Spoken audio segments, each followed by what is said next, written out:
Hello friends, welcome to my channel Siddhi's Kitchen. In friends, this video sponsored by EduQuest. Friends, നമുക്ക് എഡ്യൂക്വസ്റ്റിൻ്റെ video കാണാം.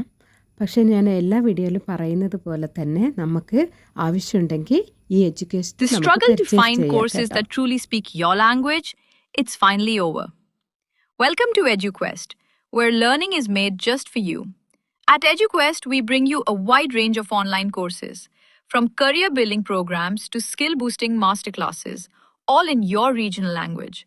Because we believe language should never be a barrier to success. Our courses are tailor-made after understanding what today's learners really need. So why wait? Start learning the smarter, simpler way only with EduQuest. Visit eduquest.courses and explore your next course today. And hey, don't miss out on our exciting offers and promotions. Friends, ഇന്ന് നമ്മൾ ഉണ്ടാക്കാൻ പോകുന്നത് ഒരു green peas കറിയാണ്. പെട്ടെന്ന് ഉണ്ടാക്കാം, easy ആയിട്ട്.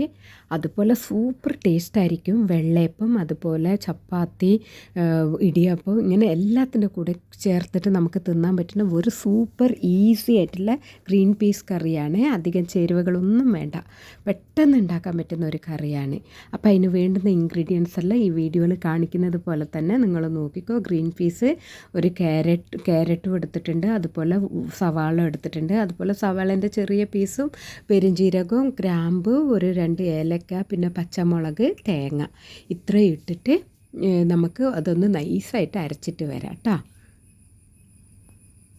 കുക്കറിൽ നമ്മൾ ഗ്രീൻ പീസെല്ലാം ഇട്ടിട്ട് വേവിച്ചിട്ടുണ്ട്. ഒരു 7 വിസിലടുപ്പിച്ചിട്ട് നല്ലോണം വെന്തിട്ടുണ്ട്. പിന്നെ നമ്മൾ അരച്ച അരവ് അതിലേക്ക് ചേർത്തിട്ട് നമ്മൾ അത് നല്ലോണം മിക്സാക്കി ആവശ്യത്തിന് വെള്ളം ഒഴിച്ചിട്ട് നമുക്ക് അടുപ്പത്ത് വെച്ച് തിളപ്പിക്കുക.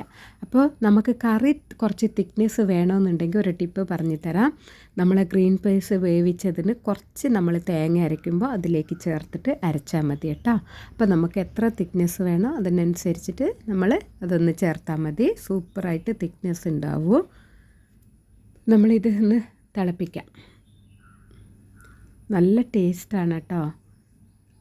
ഞാൻ ഒരു കാര്യം വിട്ടുപോയി പറയാൻ വേണ്ടിയിട്ട്, നമ്മൾ തേങ്ങ അരയ്ക്കുമ്പോൾ വെളുത്തുള്ളി അതിൽ ചേർത്തിട്ടുണ്ടായിരുന്നു കേട്ടോ. അപ്പോൾ നമ്മൾ കറിയെല്ലാം തിളച്ച് വന്നിട്ടുണ്ട്. ഇനി നമുക്കതിലേക്ക് വറുത്തിടാം.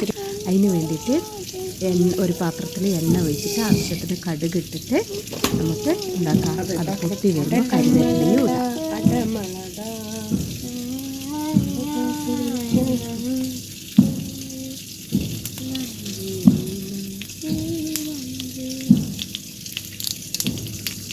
എത്രയോ പാത്രം കഴിച്ചിട്ടുണ്ട്. പൊട്ടിത്തെറിക്കോ? എന്നിട്ടാ പൊട്ടിത്തെറിക്കോ?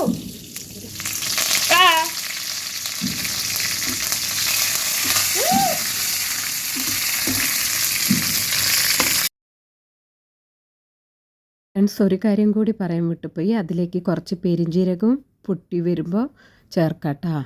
കരിവേപ്പിലയും അതുപോലെ കടുകും പെരുംജീരകവും കറിയിൽ വെച്ചിട്ട് നല്ലോണം ഒന്ന് മിക്സ് ചെയ്ത് നമുക്ക് എന്ത് ചപ്പാത്തി വേണോ, പൂരി വേണോ, അല്ലെങ്കിൽ വെള്ളയപ്പം, ഇത് എല്ലാത്തിൻ്റെ കൂടി നമുക്ക് ഉപയോഗിക്കാൻ പറ്റുന്ന നല്ലൊരു കറിയാണ്. വീഡിയോ ഇഷ്ടപ്പെട്ടാൽ ലൈക്ക് ചെയ്യാനും സബ്സ്ക്രൈബ് ചെയ്യാനും മറക്കരുത് ഫ്രണ്ട്സ്. Thank you.